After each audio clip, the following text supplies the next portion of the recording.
Assalamualaikum warahmatullahi wabarakatuh.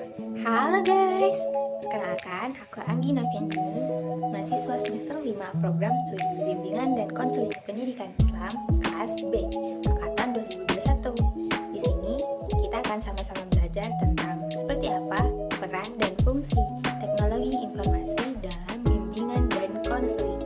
Yuk kita simak video berikut. Seperti yang kita tahu bahwasanya teknologi pada saat ini sangat berkembang pesat dan semakin canggih, sehingga berdampak pula pada seluruh bidang kehidupan kita termasuk dalam bidang pendidikan, dan tidak luput pula dalam bimbingan dan konseling. Teknologi sendiri memberikan banyak manfaat dan banyak kemudahan bagi para guru BK dalam memberikan layanan kepada para siswa. Sebelum kita membahas lebih lanjut tentang peran dan fungsi teknologi informasi dalam bimbingan dan konseling, ada baiknya kita bahas terlebih dahulu tentang apa sih teknologi informasi itu. Yuk kita simak penjelasan berikut. Nah, berikut ini ada beberapa penjelasan menurut para ahli tentang apa itu teknologi informasi.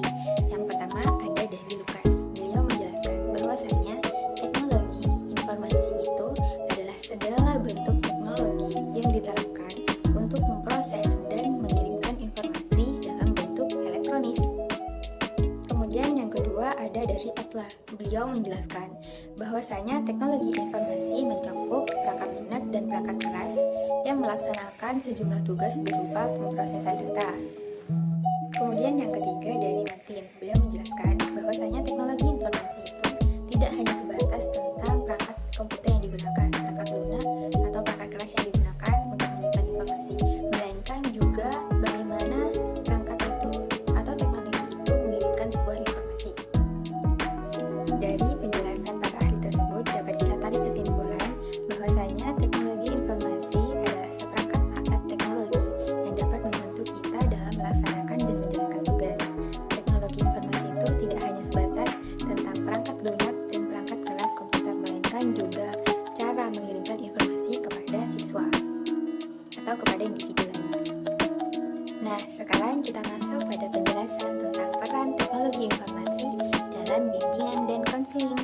Yang pertama, teknologi informasi menjadi sebuah media yang canggih atau teknologi yang canggih yang dapat mempermudah guru BK atau konselor dalam melaksanakan layanan kepada para konselor atau siswa. Juga dapat meningkatkan kreativitas dan keterampilan konselor dalam memberikan layanan agar para siswa itu tidak merasa bosan dan tidak merasa bahwa mereka sudah ketinggalan zaman. Peran teknologi informasi yang kedua adalah sebagai alat untuk meningkatkan praktek BK pada masyarakat maupun pada siswa, sehingga nantinya dapat menjadi dukungan sistem bagi BK itu sendiri untuk memberikan layanan agar lebih efektif dan efisien. Kemudian sebagai alat yang dapat membantu BK dalam perencanaan, pelaksanaan, dan evaluasi kegiatan BK. Peran teknologi informasi yang terakhir adalah sebagai media yang mempengaruhi program BK agar lebih modern.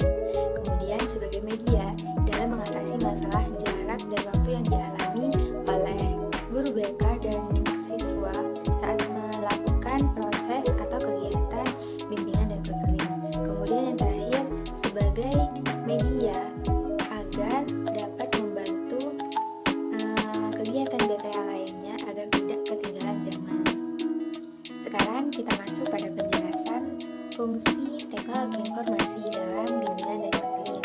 Yang pertama, teknologi informasi ini berfungsi untuk menjaga kerahasiaan data-data dari konseling, karena di dalamnya kita dapat mengunci data-data tersebut sehingga tidak sembarang orang bisa mengakses data tersebut. Kemudian dapat berfungsi untuk membantu konselor dalam menyusun, mencari, dan mengolah data. Kemudian fungsi yang kedua adalah teknologi informasi ini dapat membantu individu maupun kelompok dalam berkomunikasi pada saat kegiatan bimbingan dan konseling. Kemudian lebih mudah dan relatif lebih murah, seperti pada saat pandemi COVID kemarin di mana seluruh masyarakat dilarang untuk keluar rumah dan berinteraksi dengan orang lain agar tidak tertular virus. Maka disitulah fungsi teknologi informasi. Kemudian dikatakan lebih murah karena kita hanya perlu mengeluarkan data atau paketan, tidak mengeluarkan bensin ataupun nanti misalkan di jalan tiba-tiba lapar dan minta jajan seperti itu.